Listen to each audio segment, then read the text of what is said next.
All right, welcome to episode 5 of Who's Your Hardwoods Live. We have not been live for, I looked the other day, it's been a couple weeks, so we apologize, but it's been hunting season, right? I mean, we've been on the grind. Dakota, you have punched your tag, so your buck tag is filled. We will get into that here in a minute because I got a text message from Dakota. It was a video, and somebody was sick to their stomach because you tagged out and then triple beams comes in 5 yards. Shows up, makes 2 scrapes, 5 yards. All you do is video. God, makes you sick. all you do is video. Makes you sick. But yeah, we'll talk about a lot of different stuff tonight. Huge shout out to Christopher Taxidermy. I apologize. I got his logo up to this tonight, but his number on the screen is 812-528-4325 if you can't read that. But I'll go over it again here toward the end of the show. I'm going to upgrade to a different software, still within StreamYard, but we're going to do some more HD stuff. So things will be a lot more clear. My racing show on Thursday night is really going well. So I will make sure that all the YouTube folks that it's in HD and you get the full benefit of that. So because when you stream or anything to Facebook, it's just 720. Yeah. They don't allow 1080p, but YouTube does. So anyway, just a little bit of that. So we'll get into some more high def stuff coming up. Yeah, so far season we've had more. I will say we've had more shooter bucks on our farm this year than we have in the last several years. But the bad thing about it is this time of year, once you think you haven't patterned, you don't. Yeah, it's crazy. I will say that I will give a shout out to. So we got into the cell cam game, a couple years ago. You were running Tacticams. Still running 2. Yes, as a comparison base. Right. I have switched over. Well, I still have 2 Tacticams myself, but we also bought some Wise Eyes. Yes. I'm thoroughly pleased with my Wise Eyes. I know you've been kind of like trialing them out. Tickled to death. I like one thing I think I like the most is the app. Yes. I mean, and number 2 is with Tacticam you have to request HD photos or videos. Right. And it charges you. Your first time, say like if you haven't had any HD photos, you download one, it charges you $5 until you get to 50. Right. And then once you get to 50, then I would say whatever it charges you from there. But I don't like how Tacticam charges you to do that, where Wise Eye is HD 100% of the time. Right. All the time. And they're cheaper. Yep. My compared to monthly, I'm saving $6 a month. I mean, and I know that doesn't add up a lot, but over still 12-month span, a year's time when we're running cameras all year round, it adds up. It adds up. I mean, and the thing I like too is the hunt control deal. Like, yes, so much intel. You can log on to the internet and get on there to your hunt control app, and it's just phenomenal. Like, yeah, it breaks everything down to like when certain deer are moving. And one thing I like about the Wise Eyes too is when a notification pops up on your phone, it tells you what it is. Yeah.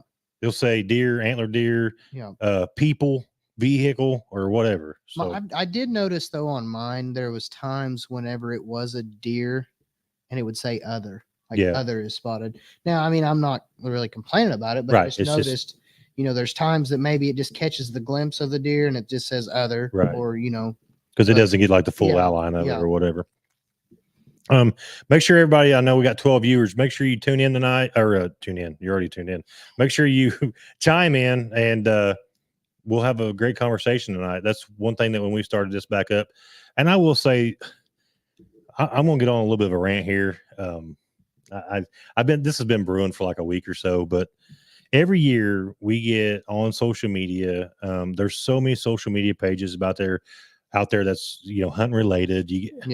Man, just the negativity that goes through these hunting pages just blows my mind. The hunters, we all sit together like, oh, we got to support each other, hunters with hunters.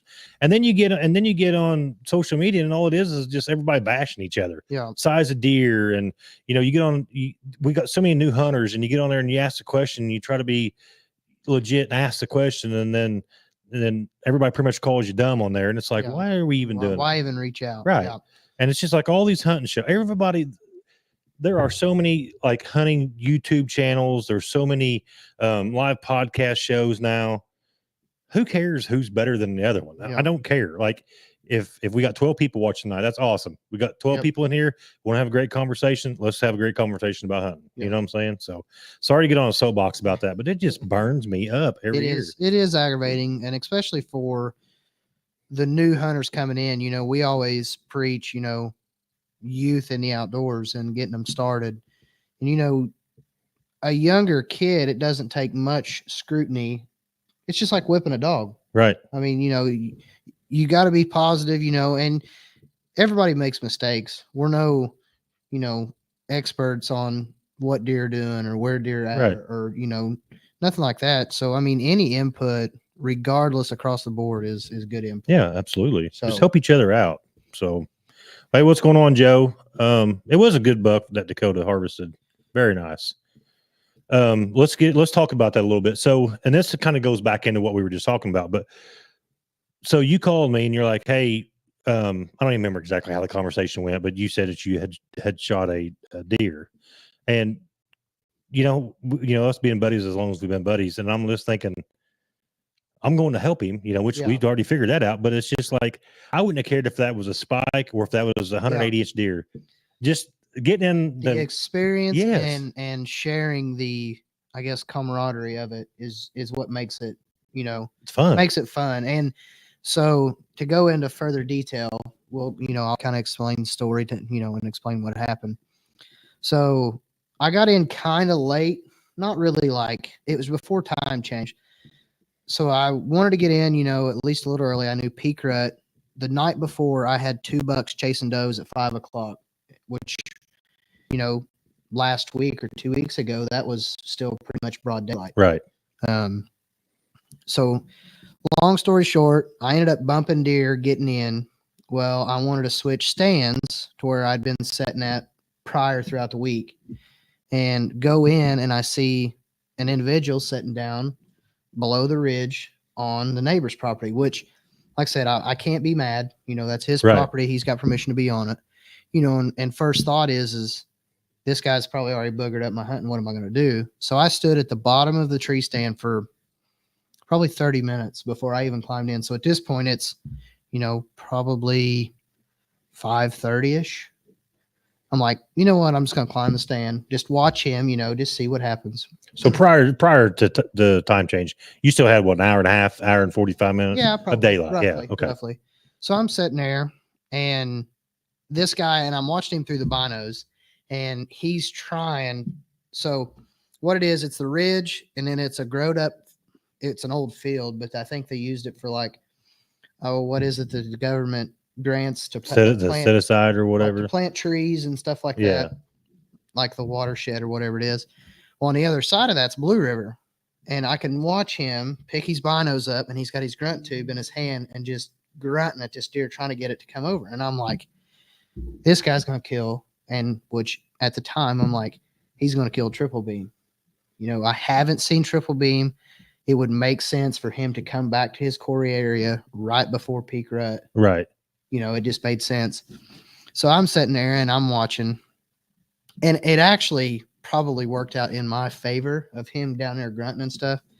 So I watched this 1.5, 2-year-old 8-pointer. He comes up and around and he walks right by me 10 yards. And I'm like, well, maybe it isn't going to be too bad, you know? Well, then shortly after, here comes a little forked horn deer, and it walks right underneath him, and he stays underneath this guy till later. He harvested deer probably 15 minutes after I shoot mine. And shortly after that, my number 2 buck, he comes around the same way that the 8-pointer did. He come right up, and, you know, I was fortunate enough to put a shot on him at 30 yards. He run 50 yards and fell over. Right. So I have to call. It's not the landowner. It's the guy that's leasing the ground. I called him and I'm like, hey, can you please let your guy know I just shot a deer up here at the top of the ridge and it made it to the bottom. I was like, I'm not going to climb down until I know he's down too. I just don't want to bump anything out for him. Right. So I'm sitting there, you know, and I'm just pumped. You know, I just shot my number 2 deer. And at this point I text you, I text a couple other buddies, you know, just in the heat of the moment. And I'm not facing him now. I got my back to him facing the field, just kind of glassing, you know, and I hear a couple soft grunts and I'm like, he must have a deer really close. And I don't know. It seemed like it was 5 minutes later, but I'm sure it wasn't. And then I hear him, bleat, and then I hear him shoot. And come to find out, the guy's super cool. Matt had the chance to talk to him. He was a great dude. And he's actually from Michigan. And, we got my deer loaded up, and then I see him across the river just struggling. Right. And I'm like, what in the world? So I call him. I said, hey, are you by yourself doing all this? He goes, yeah. He goes, this deer's huge bodied. Dude, he had like a mile drag to the truck. Yes. If not longer. That's what he said. He goes, I'm going to go back to the truck and get the buggy, which he had like the 2-wheel pulled, like, the cart. Buggies. Yeah. And he goes, I'm just going to drag it all the way up there. I'm like, no, dude, just let us load it up. We'll right. And, we took it up to my parents' house and loaded it up and stuff. And shoot, he stayed. Well, what time did you leave that evening? I was going by 10. I think it started at 10. Yeah. He didn't end up leaving till like 11:30, and that was on a Thursday night. Yeah. I was like, man, I can't even cut up my deer. I can't even start caping or nothing. So I ended up calling to work on Friday and got my deer done.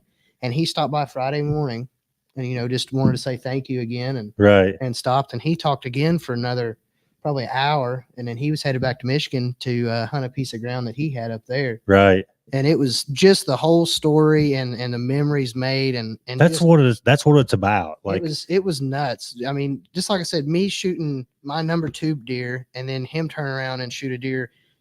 I'm not even say 5 minutes later. It was just crazy. I mean, but so moving forward to the conversation we started the podcast with, I hunted Sunday morning. My brother-in-law and father-in-law, they wanted to hunt.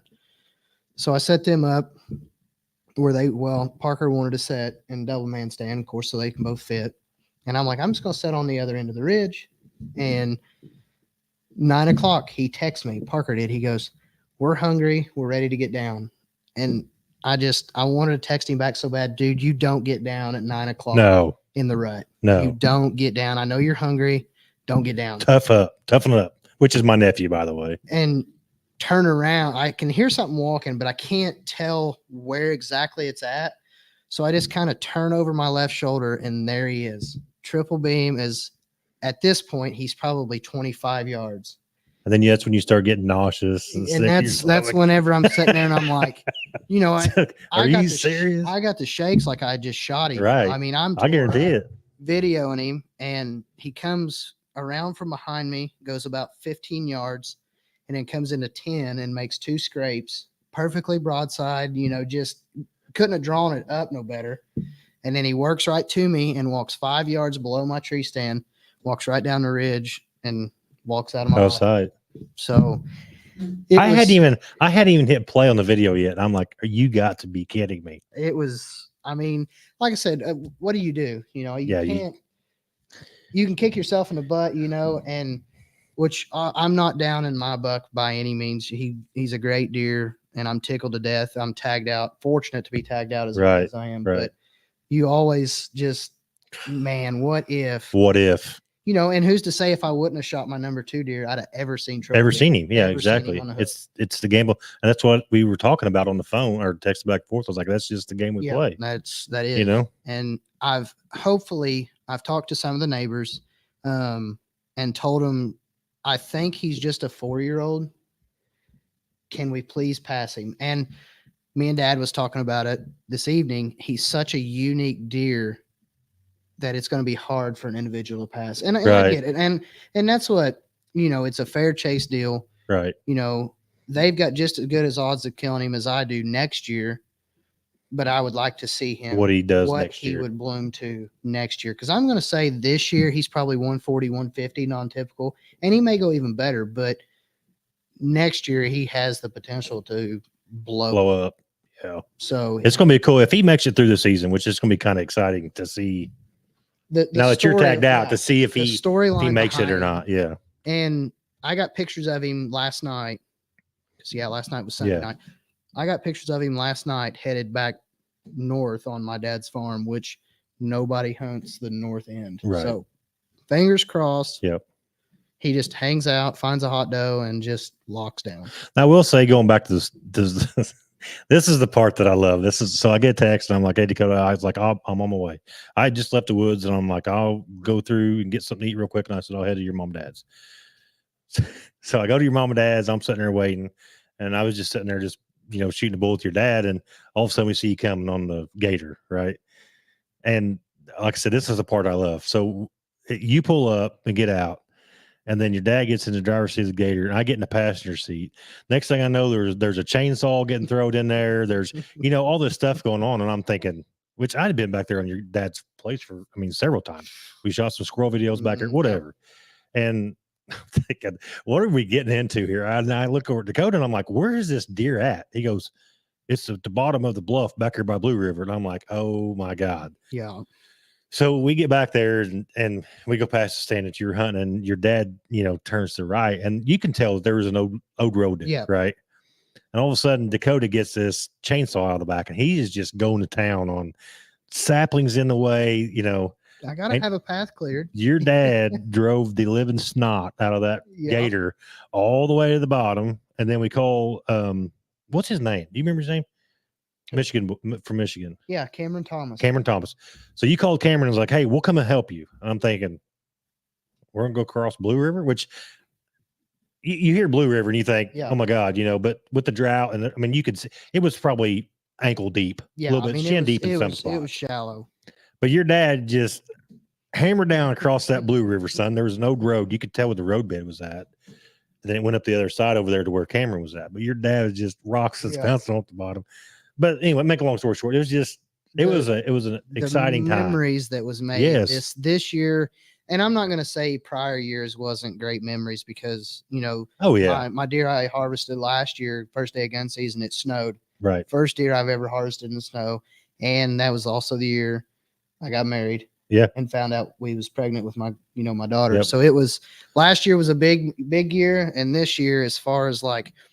Not really the memories leading up to the season, but the memories right after that shot. Oh yeah, it was just absolutely. It was crazy, and I can still. I actually laughed in the deer stand because my deer come in, I drew back and shot, and of course he wheeled around, and that old boy in the bottoms was just ripping, trying to get my deer to stop, and I'm like in my mind, I'm like, dude, you ain't gonna get him to stop, right? He's smoked, he's wounded, but. Yeah, which I ended up getting Cameron's number, and I called him and I said, hey, I just shot that buck. He goes, dude, this is crazy. He's like, I just shot one, you just shot one. He's like, this is awesome. Yeah. But yeah, he was really good. It's cool. It's cool because getting to talk to Cameron and getting to know him that night or whatever, it was cool because he pulls out his phone and then he's got the same pictures of deer that you've been getting pictures of deer, but you guys have never really talked. Yeah. So the deer I harvested last year was actually his number one last year. Right. And he had pictures of him at 3:40 and I harvested him at like right at 4:00. Yeah. So Joe Molnex, to answer your question, because he said he was your number one deer to kill, but you want your neighbors not to shoot him. Good luck with that. Joe was joking about that because this was that guy's number one buck. Yes. And then you end up harvesting him, which you never even know this guy was getting pictures of the deer. Knew. And that's one thing, like a lot of my neighbors are pretty good guys. And Joe, I would say you probably know Jerry and Becky Stroud. I talked to him and that's what, I'm not trying to get a guy to not kill a great deer. Right. That's not my goal for my personal pleasure. That's not right. I'm wanting to, and that's what I said earlier, fair chase. I want all of us to have the same chance to shoot a booner next year that the same next guy does. Right. And when we talk about growing deer, you can't shoot your 3.5 and your 4-year-old deer and expect to have 5.5, 6-year-old deer that are huge. Right. And that's, you hear a lot of places, even outfitters, 130 inches or better. If you shoot 130 inch and down, they fine you because they want to produce mature giant deer. And that's, if I could get everybody on the same page, and I think I could, because Cameron, talking to him, he had this kind of same logic behind, hey, let's kind of let some of these younger deer go, which I think the deer I harvested this year, I think he was probably 4. So it was one of those deals that I had it set in my mind, him or triple beam. Them were my 2 deer. I mean, obviously, if I had a mature deer, say I hadn't harvested my deer and had another mature deer come in, I would kind of switch focus maybe. Right. But, it would have been really hard prior if triple beam would have walked in for me to say, I'm passing. Yeah. I mean, and then to kind of get there's a flip side to this also, because there's a big picture, right? So you've got your dad's farm, and then you've got your neighbors, and getting everybody on the same page. Yeah. A lot of people, hunt smaller parcels, and I have always said that, and I know that a lot of people will prove me wrong, and that's fine. This is just my belief, but your deer that you see and all that is all based off of genetics. Like, if you don't have good deer, you're not going to have good deer. It's just how it is. And there's, example, Seth Morrow this past weekend, he shot, it was a 3-year-old deer, but he's watched him since 1.5, and he's always had a funky horn of some sort. Like, he's never really, rack size has never gotten bigger. Right. Like, he's just grown some, like, I think this year he had a base and then one shoot up, and then his other side was like a 6, would have been like a 6-pointer if he had a mainframe. Right. And he said last year he was kind of the same way. He was just kind of one of them ones that wasn't going to take off genetically.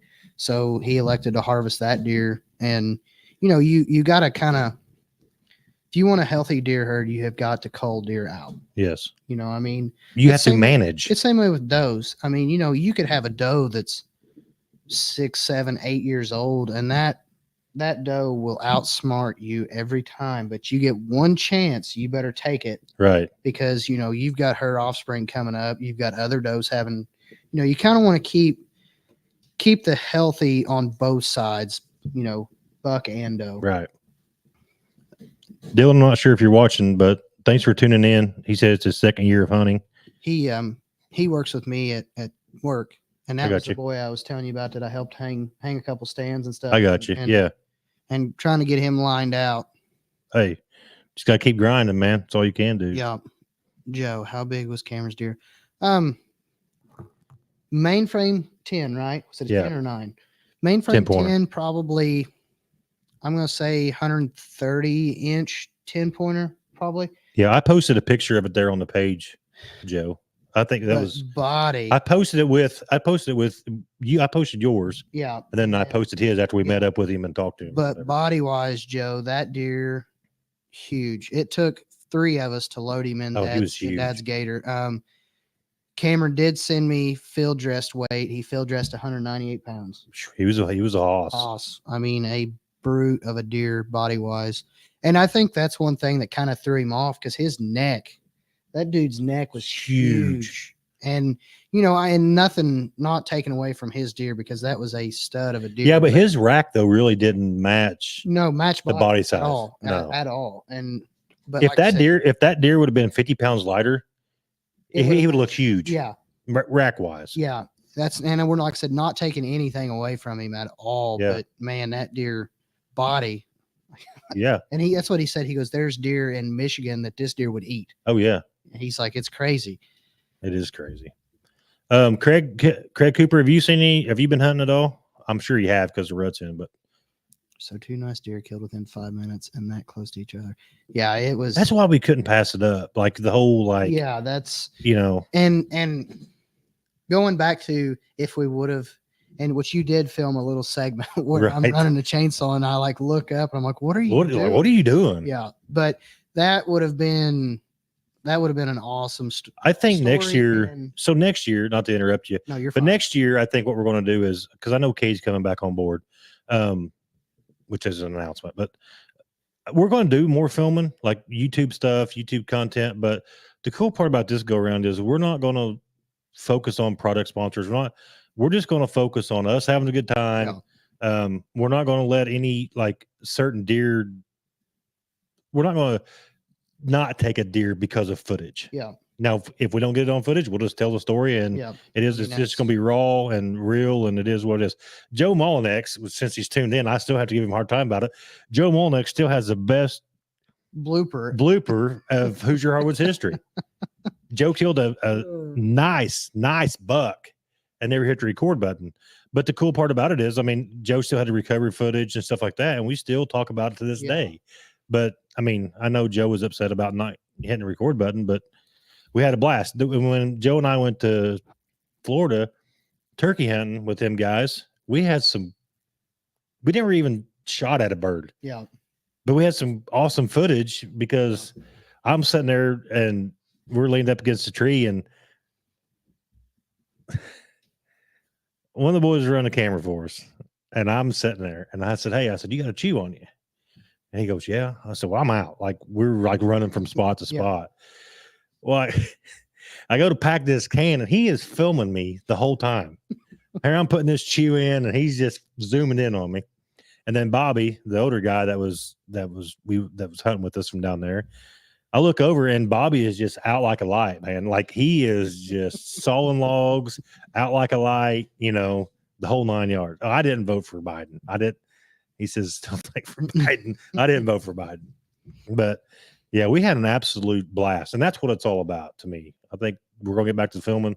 We're going to get back into showing some content and video reviews and that type of stuff. So, Dylan asked, "Are we in peak rut right now, and how long?" So that's kind of from what I've seen on my farm, and it could be totally different 2 miles up the road. That's the key right there, what Dakota just said. Your does, not all does come into estrus at the same time. That's the reason why you'll hear everybody refer to, we've got 2 ruts. The second rut is not, let me rephrase that. The second rut is as crazy as the first one, but it's a shorter window. Yes. So I would say right now we're probably, at my farm, we're at peak rut. Mature bucks are on their feet. They are searching does, and they're locked down. I know Cade, he had pictures of a buck and doe, and right now I think we're not at the peak, I don't think. Right. Because the temperature right now, and everybody claims that the bucks will still run if it's 70 degrees. And I agree to that to an extent, but your does will not be on their feet as much. Right. Your bucks will still be up kind of, but I think, we're at the peak side, and I've heard some guys say by gun season we'll kind of be winding down, maybe. Not. So I'll put this into example too, Dylan. Last week on my cameras, I had a really, really nice 10-pointer chasing does in this thicket in my at the farm. That was a week ago. Tonight, I get my truck and I drive down the road, and there's a buck chasing 2 does like it's on fire. Yeah. So I mean, that's a week apart. So, and I'm not seeing that 10-pointer back since the pictures I got of him chasing that doe. So it just all depends on, like, I would say we're more towards the lockdown side of things. Yeah. Not necessarily getting out of rut, but your mature bucks are finding more does in estrus right now and locking down with them. And your young bucks, that's what I got a 6-pointer, son. He's been looking for love for 3 weeks, and he just can't find it. Sunday, Byron and Parker text me. They seen 4 different flugelhorn deer, just spikes or 4-pointers, just running rampant. Yeah. Nothing around, but just running, their tongues dragging the ground. About to croak over, look like, and just still running. I had some Van Meter and Sun Lures doe and heat sprayed out. Whatever evening that was, Saturday morning. I had it all sprayed out. This I posted on TikTok, YouTube short of this buck scraping the trees. Same deer. Yeah. But he was getting whiffs of this, and then he didn't know what to do. So he went down the little valley back up to the other side into the thicket and disappeared. Well, Derek texted me like 10 minutes later and said that he was over there with him on the other side of the farm. So then we were kind of joking about him just running around looking for a girlfriend or whatever, So I'm just standing there in the stand, just kind of like watching the valley and stuff. And all of a sudden I hear this crazy commotion behind me. Well, here comes 2 does just flying out of this thicket. I'm thinking, all right, here we go. Yeah. Oh no, here comes 06. Oh, we call him Junior out there at farm. Here comes Junior. He comes down the little valley up, chasing these does Mach 90. I mean, he ran right underneath my stand. Yeah. I'm thinking, I'm proud of you, buddy. I'm really proud of you for, finding you a girlfriend, chasing her all over God's creation, It wasn't 5-10 minutes later, here he come, wandering back. Like he lost his girlfriends and he didn't know what to do. He's going around smelling the leaves, and I'm like, you poor guy. I love watching them young deer. But to answer your question, Dylan, I think right now it just depends on where you're at. With the lockdown phase 2, don't give up on them. I mean, after a 3 or 4 day window, they'll be back on the hunt break. Again. Yeah. And it'll be, you're still, like I said, it's all in where you're at. Like Brad just said, seen first rut activity Friday.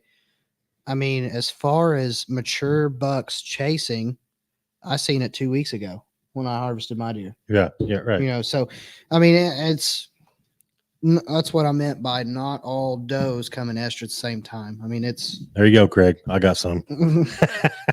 But like I said, it's where all and where you're at. And I will throw this in there too, Dylan. Nothing. Part of me is looking forward to gun season. Not saying anything bad about gun season, but at daybreak Saturday morning, you can throw all that out the window. Yeah, deer are gonna be everywhere because the hunter numbers and just the activity in the woods. Right now us bow hunters, we sneak in. You don't hear a whole lot about us, but when people start shooting and stuff, it all changes. And then I've been preaching this for the last couple of years, just like Dakota said about my nephew and his brother-in-law. But gun season morning, when everybody gets cold and gets down at 10 o'clock, be ready. Yep. That's when you want to be ready, because people start heading back to the truck, start moving around. And a lot of times there's a lot of nice deer bucks that are killed midday just because people waited it out, and then people got walking around and going back to the truck. And I said water. Water source is always, it's vital all year long. Sunday, I watched, after this whole triple beam thing, I was just in a daze, and tried to get Parker to where he could get set up on him. But you can't determine where that big buck's going to be 15 minutes from where you last seen him. No. But talking about water, I watched a buck run 3 does hard up and down Blue River for probably an hour. I mean, but they were hanging around the water source. Right. But it's just hard right now this time of year, which we've said this a long time, but Halloween week to the end of November is like what all deer hunters. But I'm just saying, like it's hard to predict anything this time of year. My best activity, and I can even look in Cade. If Cade's watching, he's the same way. So, Cade had a shot at one of his really, really good deer, non-fatal hit. We ended up finding that out. But November the 10th is when he shot his big deer 2 years ago. Yeah. And so he shot his big deer, I think November 9th this year, and non-fatal shot. But November 10th, a couple of years ago, he had a video blood trailing this buck that he had shot. So his window is really similar to mine. My best rut activity, big deer on their feet, and it's time and time again, is not even really Halloween. It's like November 1st to November 12th. Right. There's like a 11-day, you could even go to the 13th or even the 15th. There's like a 15-day period there that it's just crazy down at my parents, but, and it could be different for somebody else, but that is by far the dates that I look forward to time and time again. Right. And really, if I had to pick one day in specific, November 8th, best day I've ever had in a stand. Right. I don't know why. I haven't figured it out, but a couple years ago, I put a non-fatal shot on a deer, November 8th, same stand. The following year, I shot and missed another stud in the same exact spot. November 8th. Was it last year or year before? sat in the cedar thicket behind my parents and seen bucks chasing all day. I mean, it's November 8th for some reason. That area that's the magical day. Is just crazy. Hey, Cade, glad you could join in, bud. Yeah, Dylan, almost a 20 degree drop temperature between Thursday and Saturday. That's going to be huge. Yeah, there will be a lot of big deer killed this coming weekend. And I'm not saying bow season there hasn't been, because there has been some dandies. Oh yeah, there's been some really nice deer killed this year.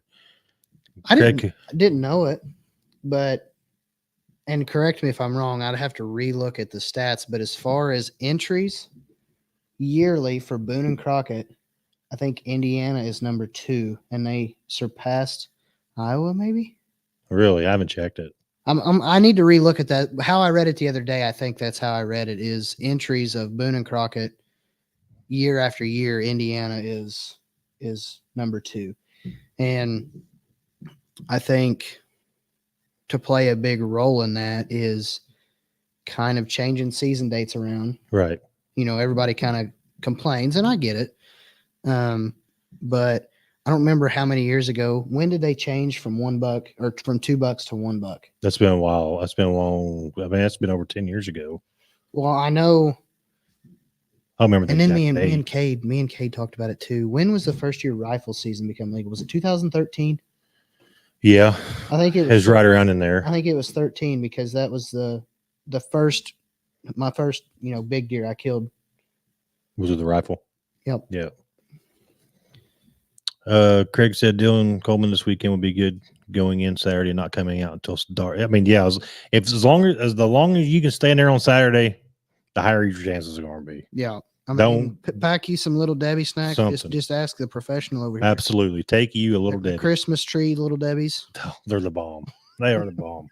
Fudge rounds. No. I do like my fudge rounds. That's my number one, though. You were on a huge kick of fudge. Love fudge rounds. But yeah, so that's a good day. Take as many. I mean, it'll suck to set all day, and I know which Dylan, we just hung a stand at his property. That thing is like sitting in a recliner. Well, you're golden then, Dylan. Comfiest stand I've probably you're golden then. But take snacks. If you gotta use the bathroom, pee in a bottle or urine. So here's my thing. Everybody is always so skeptical about human urinating somewhere while they're deer hunting. I can be flat out honest. I have climbed down, peed at the base of my tree, climbed back up, and seen deer 5 minutes later and didn't pay attention. Yeah. Not any attention. And it's a mature doe. I think urine's urine. I mean, it's all got the same. And I've heard of guys that make a mock scrape and then they pee in it. Yeah. Like I've heard that too. But Brad says numbers up or down. I've not noticed a huge decline in number of deer. If anything, at my dad's farm, I have seen more deer this year than I have the last 5. Yeah. My doe groups, there was one night I hunted and I counted 18 does and yearlings.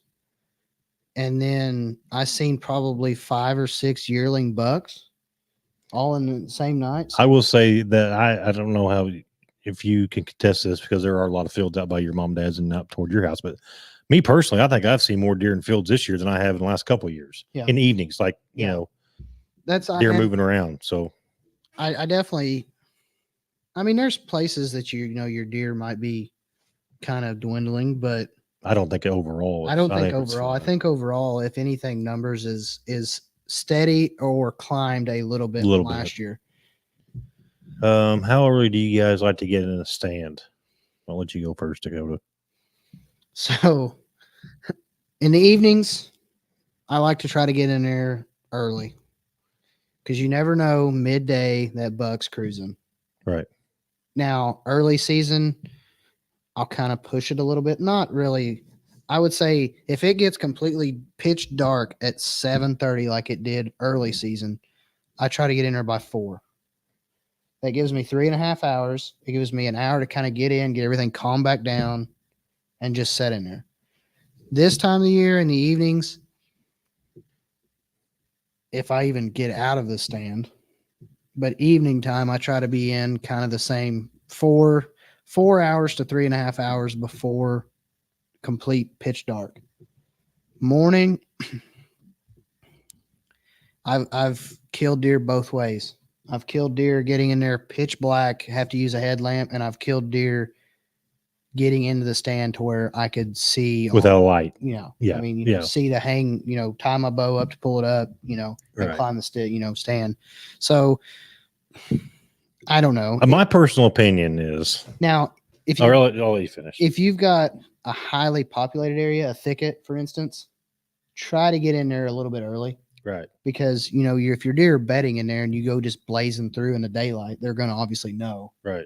But if you kind of get in there in the dark and maybe you spook one or two, they won't blow the whole woods out. They'll just kind of run off, and then they will probably more than likely come back in after you can, everything settles down. So here's my take on it. If you can go in, Dakota hit the nail on the head while I'm bringing this up, but if you can go in, there's a fine line of light, no light. But if you can go in with no light and still seeing what you're doing, to me, that's prime. Yeah. Because I don't have a headlamp on. I'm not shining the woods up. I'm not. Yeah. But I understand sometimes, depending on if you're hunting with other people or whatever, that could change. It just depends on what everybody else is doing. Now, like, example with us, if we do maybe start the whole filming thing next year and we both have to get all of our that's stuff, different. Like that, yeah, you need some time. I would say in that scenario, if you're hunting, filming your camera stuff, getting all that stuff set up, which normally and I don't know if you're the same way, but back when we were filming a bunch, I would just leave my tree arms in the tree. Yeah. That way you get out, put my stuff on, clamp it down, and I'm ready to go. Right. But, I can understand a run and gun situation where you got to move a bunch. Then I would say that's what was nice about the fourth arrows having all them bases. You just leave all the bases on the tree. Yeah. All your ratchets in a scenario where you were filming and doing that kind of thing, 30 minutes before daylight. Yeah. I mean, that gives you enough time to get up, kind of get everything hung up, get your stuff. I've kind of started this thing in the evenings too, which I tend to overthink a lot of things. But I got this philosophy in my mind this year that I have not went in an evening set at the same time at all this year. I always go in at a different time because I kind of believe too, if you got a property that's holding deer, right? To me, they're going to pattern you just like you pattern them. Yep. So if I go in my woods at the same time every single day, just because you don't see them don't mean they don't see you. Yep. Right. So if I'm going in there at the same time every day, it's a pattern. Yep. So this year I've kind of taken a little bit different approach about it, which I still have my buck tag, so I don't know if it's working. But I go in a little bit different time. So if I go in at 3:00 one day, I might go in at 3:10 the next. If I don't make it until 3:40 one day, then the following day I'll go in at 3:15. See what I'm saying? Like I've tried to break it up some to where I'm not going in at the same time every day. Craig, I will say this, kind of elaborate on what Brad's talking about too. But growing up, I always hunted with my grandpa. That was our thing. Grandpa's the one that got me into hunting, whatever. And my grandpa was a 3-pack a day smoker, non-filters. Like he smoked like a freight train. And when I first started hunting, our stands were only 20 yards apart. That way he could, watch me or whatever. And he would set in his stand, smoke and smoke and smoke. And we shot deer, them deer just think it's, we were close to a farm, so they've smelled smoke before, but this time of the year though, the deer are just so scatterbrained too. Yes. And now I'm going to say, which Brad, saying it doesn't bother them. I do agree to an extent, but early season, if you was to go in October 1, have a target buck, your winds shift, and he smells that, he's gonna pinpoint right where you're at. Yeah. But that's my opinion. And like I said, there's times, and you hear guys of getting down and taking a crap, smoking a cigarette, drinking a cup of coffee, and they kill a friggin' bear. It's just right. It's just the luck of the time of the year, I think, Brad, would be my opinion. Because it's when that mentality switches. Yeah. When he goes from survival mode to breeding mode. Yeah. Like everything just and like I said, I'm not going to say that even if he's seeking maybe and he's still kind of, scatterbrained, but he's still about, there's a chance that he'll skim by you and not really pay much attention. But I definitely think if you was to go in October 1st, light up a cigarette, and the wind say shifted, whatever, I think you'd be busted. Right. I mean, that's they've went all summer long without really, especially would be at my farm in particular, right. They don't ever smell other than maybe the wood stove, but I mean, that's a whole different smell. So that's got a little bit of a different texture to it. I agree with Brad. If they're that close to smell, they're that close to get shot. That's true. But also too, scent travels a long way through the woods too. Yeah. Joe, big deer or nice deer? I think the big old bucks will be suspicious and steer clear of the area. Yeah, so that's what I'm saying though. I think the whole smoking and hunting, that argument's been around for decades. Yes. And that's what I'm saying. Okay, let's bring this up since we're talking about it. Great hunting show here. We're going to discuss everything. What about chewing tobacco? If I spit on my tree stand, is that going to bother her? So I'm just saying. I myself have chewed probably longer than I should at the age I am, but I have had deer come to where I have been spitting consistently, sniff, and walk on. Yeah.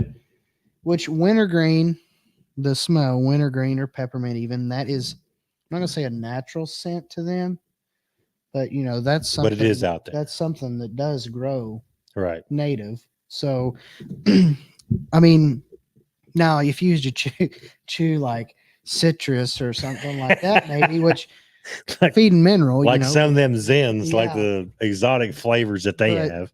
You know what I mean? Yeah, I mean, but like I said, I personally have never been busted by chewing. I mean, I ain't doing that, Brad. I've seen videos of that, and I'm not doing it. If Dakota wants to try it, he's more than welcome to. We'll video it. We'll put it on YouTube. Brad, throw in 100. I'll do it. Oh, that would be rough. I need toothbrush and toothpaste real quick. And a lot of Listerine. Yeah. A lot of Listerine.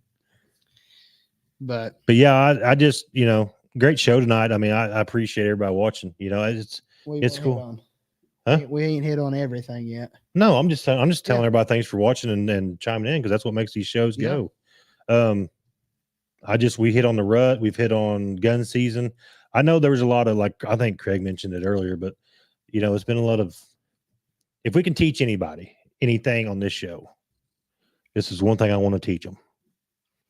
Gun season always comes in the first Saturday after the 11th of November. Mm-hmm.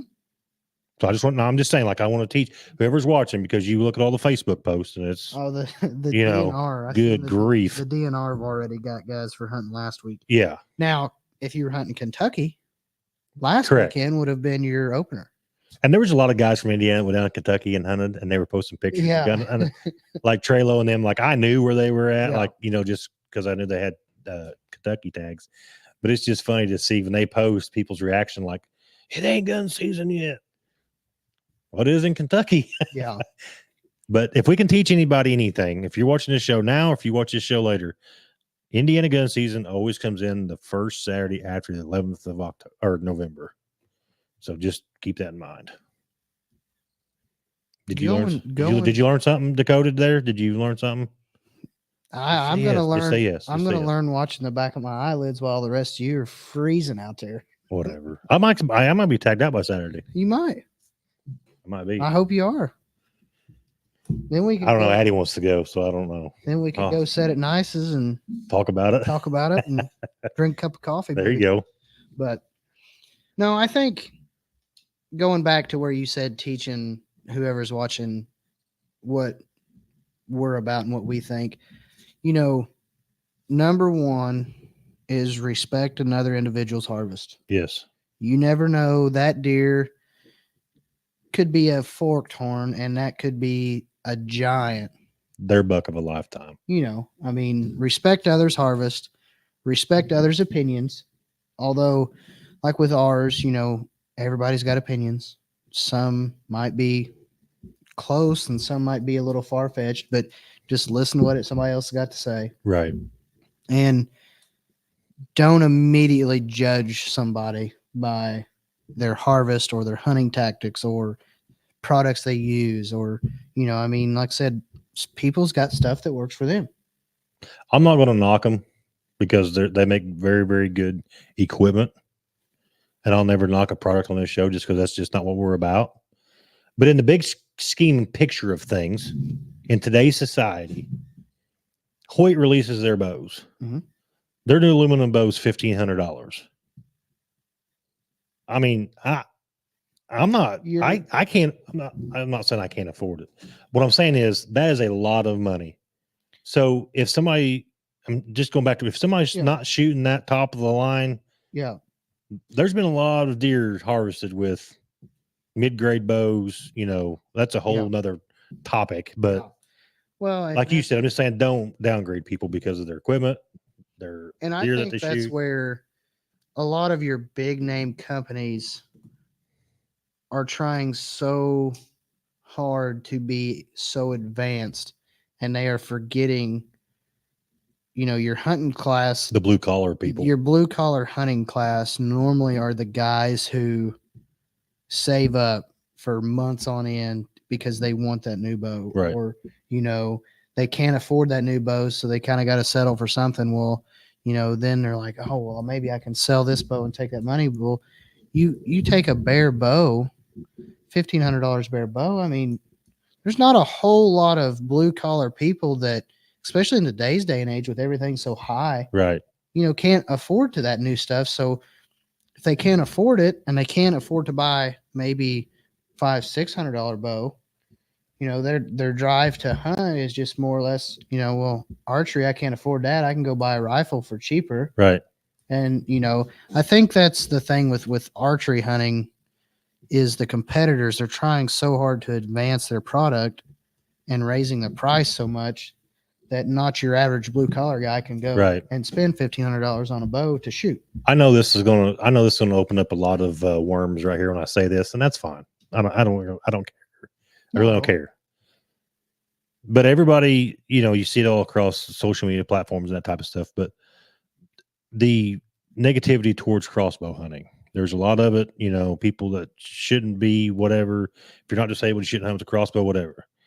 Derek and I was actually having a conversation the other night, and here's the thing: going back to about prices and stuff like that, I can go right now and I can buy a very, very well built crossbow for $600, $700.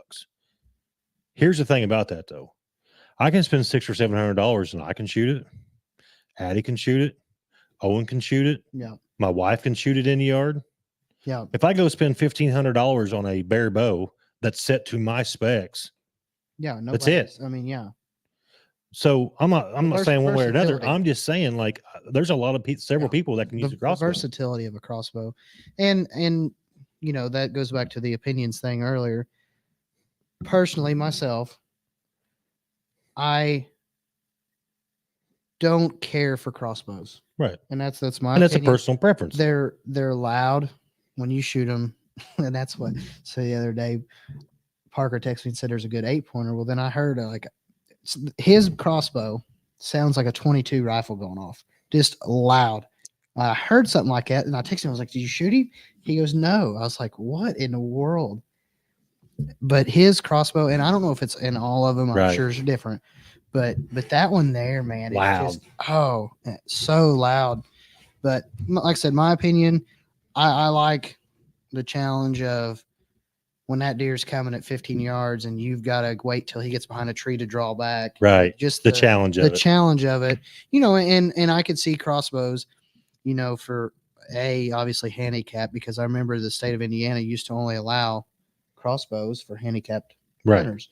And, they opened it up, which has its benefits, young kids getting started, like you said, everybody can shoot it. Wife, kids, neighbors, everybody can shoot it. So there is some positives to crossbows. Myself, would I buy one? Maybe whenever Renly gets old enough to really get into it, or Peyton gets into it too, that way they could, because it is a lot to learn a compound bow and get anchor point right, or get your sights right, if you don't know what you're doing, right. I mean, there's a lot to play into that. And, you know, with a crossbow scope, you just click it a couple of times and you're where you want to be. Yeah. So I seen Van Meter tuned in. Thanks for tuning in, Jason. Appreciate it. Devin says, so question for Dakota. So what made you shoot your number 2 buck instead of your number 1 hit list buck? And nice buck, by the way.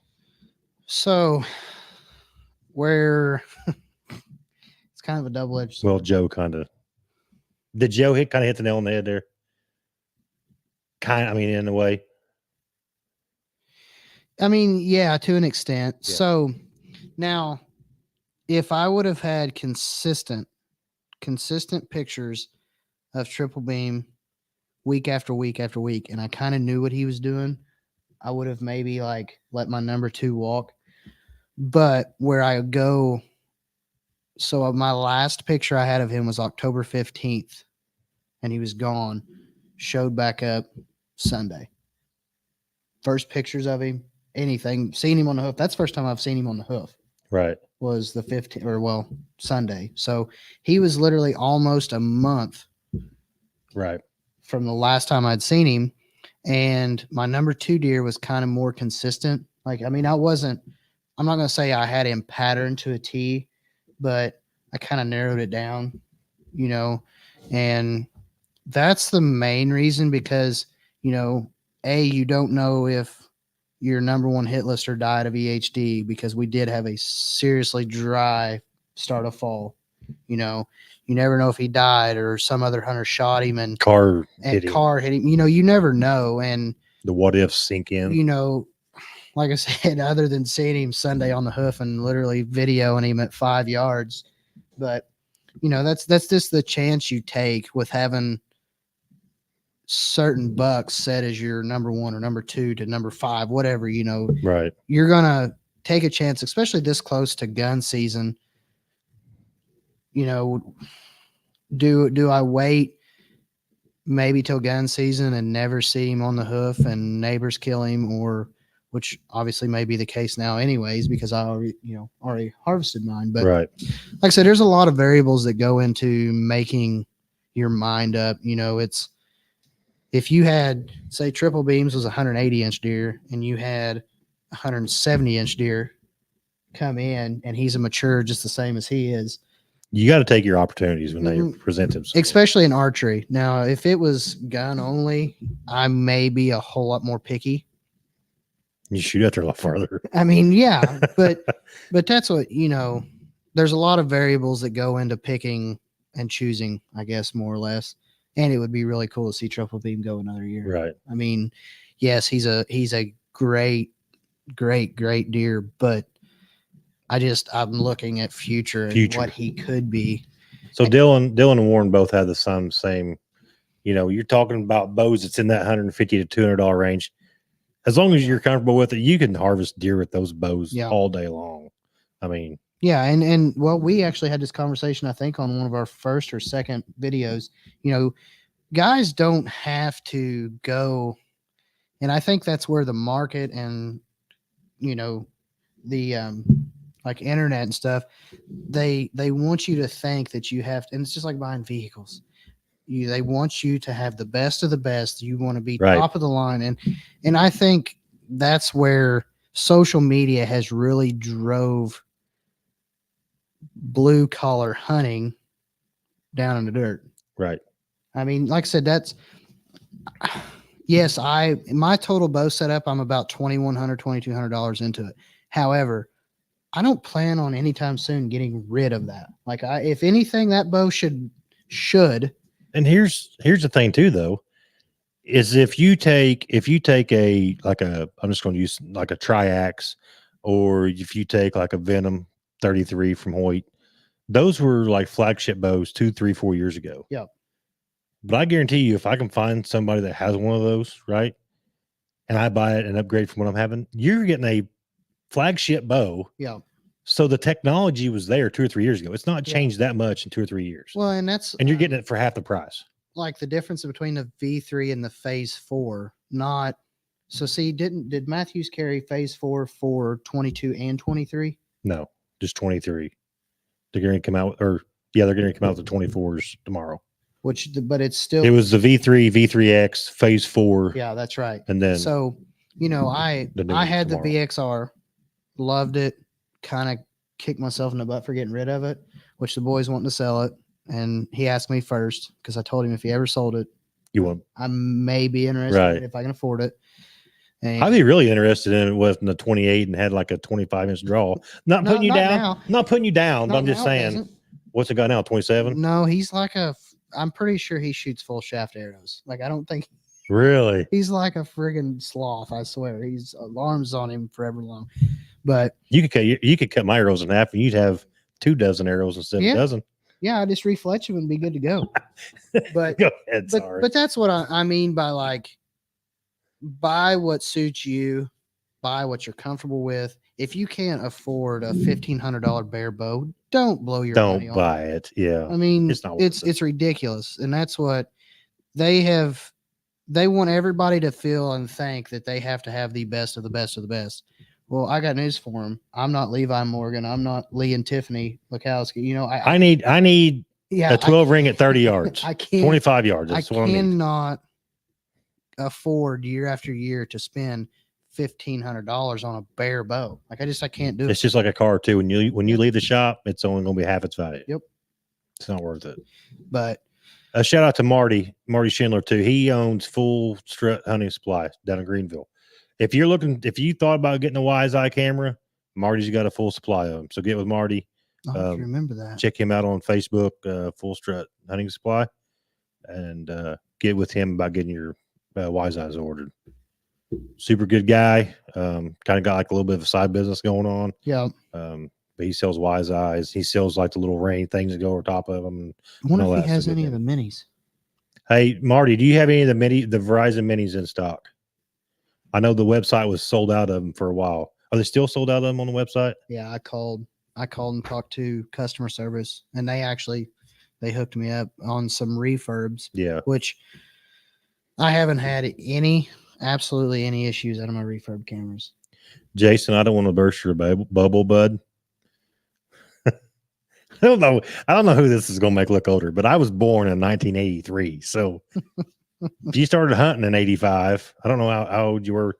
I'm sure we've, talked about it before, but that's been a few moons ago. They're still sold out. I don't have any in stock either. I guess, what's the difference between the regular, like the big GPS? So do the regular ones have the GPS built in them. So, but the minis don't. No.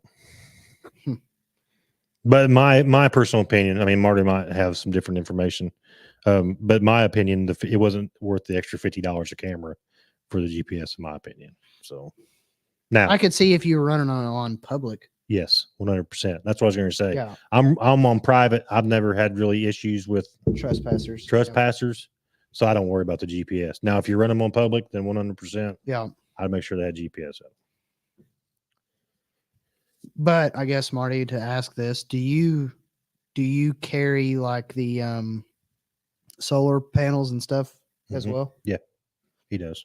Okay, I'll have to remember that. I'll definitely get down and see you.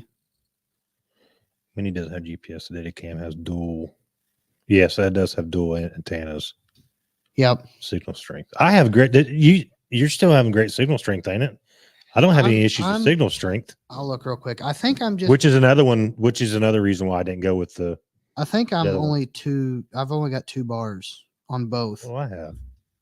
No. So my one camera has got 4 bars. My other camera has 2. Oh, speaking of that, congratulations today, Jason. That was a cool video. Yeah. Of you and Caleb cruising up the creek in the canoe. Yeah, that was pretty cool. And I'm going to say this. I'll probably have Van Meter on some of the YouTube stuff if I can talk him into it. Just talking about some different things and, a little bit of one-offs about rub branches maybe or some spring stuff or whatever. Sorry, we're checking our Wise Eye. And I tell you, going back and since we're talking kind of 2 bars on both cameras, the camera debate.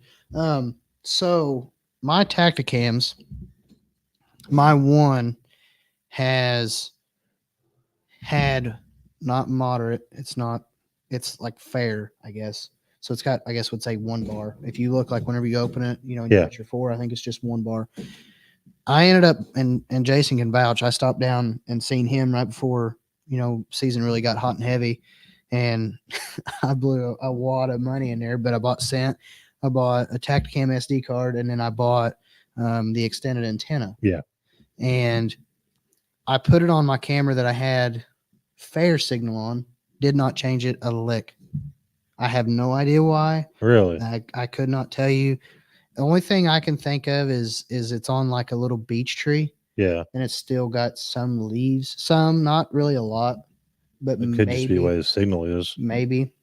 Because Marty said he put it on his, he's got the extra bar in the same area. So between the data and the mini. Yeah. So just the dual antenna it added 1 bar. So. But I'm the same way, Marty. Like my 2 minis have been flawless. Like I've not had any issues with them. I haven't had any complaints as far as signal, battery life, nothing like that. So, and I think that's the main thing is the consumer price. Right. You know, you're not spending $140 on a camera and then paying, you know, what I think Tacticam's $13 for that one that I'm running, the Pro. I think it's the Pro account. And I'm running the kind of the same coverage with my Wise Eye, and it's $10. Right. So I'm saving, like I said earlier, it was $6 between the two. So it makes it worth it. I've always had at least one Tacticam that always just shuts off. No good reason. I've heard that from several people. They just shut off or don't send pictures. Tacticams, do they have an update like the Wise Eye does? I don't know if they do or not. Like a software update? Yeah, I've not been running mine long enough to, which I got them I got the 2 Tacticams that I had before I got my Wise Eyes. Yeah. Just because I want to get some cameras on them scrapes, but. Because I know, like I said, I know the Wise Eyes, they have a update. Yeah, you can go there and update. Yeah. But like I said, as far as camera wise goes, I'm tickled to death with my Wise Eye. Jason said things it's updated automatically. Okay. Within the app. And it could be. Yeah, I've been pretty tickled, and so I got the Tacticam video of Triple Beam making that scrape. Yeah. And I sent it to one of my friends, and he's like, that looks like crap. It's like all pixelated. And I was like, yeah, because and I don't know how, and Jason might be able to help me out on this. So I downloaded the video, but it should be an HD video, correct? Yes. Well, if you watch this video, I'll let you watch it because I didn't send it to you. But if you watch this video, if I can get it, it's still not very clear. No, it's not. And like my Wise Eyes, obviously you don't have to request HD video anything, but it looks like you're standing there with the Wise Eye. Yeah.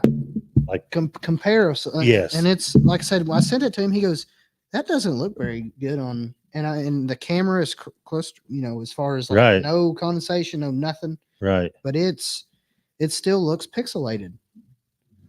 He said, go in your settings and adjust your blur.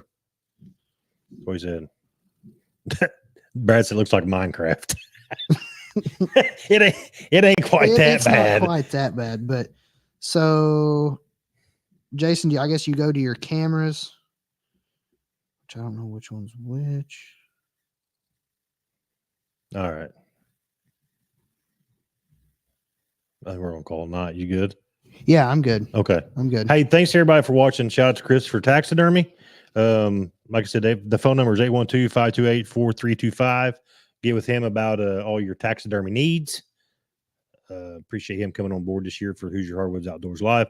I don't know when our next one's going to be. We're just going to kind of get through deer season, hunt when we can, stay up to date through our Facebook page. We'll keep posts, updates on what we're doing.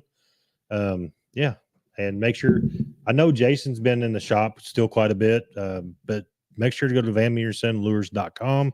You can order all your scent stuff on there. Also, too, with they carry Blue River Farm Supply now, too. Blue River Farm Supply, Gun World and Cordon. Yep. But yeah, it's what was I gonna say? I don't know. I'm not in your mind. Oh, trapping.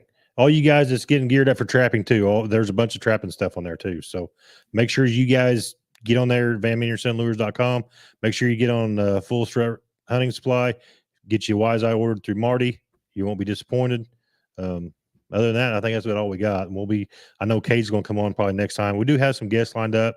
They'll probably be coming on here for too long. So we're pretty excited about that. The one guest is going to be, it's going to be a totally different, it's going to throw a curveball to a lot of guys that don't necessarily believe, and there's a giant loophole to go through, and hopefully that guy will explain it. But thermal drones, recovering deer. He actually helped Cade with his deer that he shot the other day, locate him, seeing that he was still healthy, but he's got a lot to explain. And this is going to be good. It'll definitely be one to tune in on, and you know, hopefully we can get some footage downloaded, maybe, and play that for you guys. But it's mind blowing. Yes, it's cool. It's unique. It is cool, but a lot of money. Sure. Yes, but yeah, tune in for that whenever we have him on. That one there will be. It'll change your perspective on. You know, everybody wants to do dogs. Right. You know, take dog in.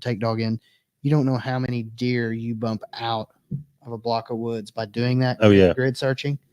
You know, which there's going to be people say that drone searching is cheating. Right. But there's a lot of loopholes.